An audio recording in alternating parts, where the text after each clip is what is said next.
We've taken what love is supposed to mean as defined by Him who loved us first and twisted it, according to one definition, an intense feeling of deep affection, a great interest and pleasure in something. And if that's not convincing enough, there's the Merriam-Webster's definition that states love as a strong affection for another arising out of kinship or personal ties, affection based on admiration, benevolence, or common interests.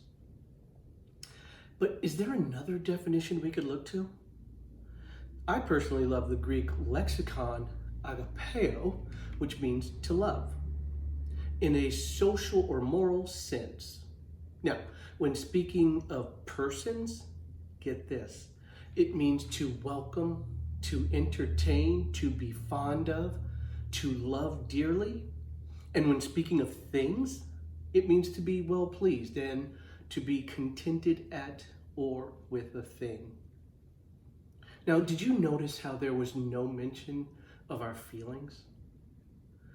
Imagine the biblical verse that says, love your enemies, do good to those who hurt and mistreat you, saying, welcome, entertain, be fond of and love dearly your enemies.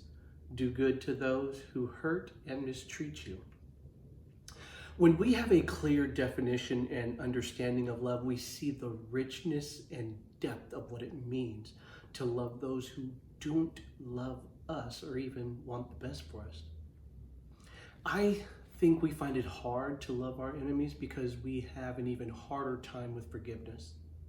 As Martin Luther King Jr. argues in his book, Strength to Love, forgiveness is the defining factor in how much you can love your enemy. But does forgiving someone mean that there should be no consequences for their unjust actions? Of course not, but you already knew that. You see, we all have this real battle going on inside of us when we talk about love and forgiveness.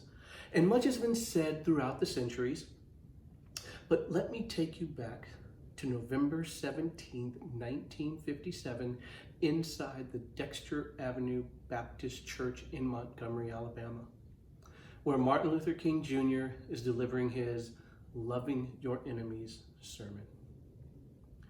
Each of us is something of a schizophrenic personality. We're split up and divided against ourselves. And there is something of a civil war going on within all of our lives. There's an intractable south of our revolting against the north of our soul. And there's this continual struggle within the very structure of every individual life. There is something within us all that causes us to cry out like Ovid, the Latin poet. I see and approve the better things of life, but the evil things I do.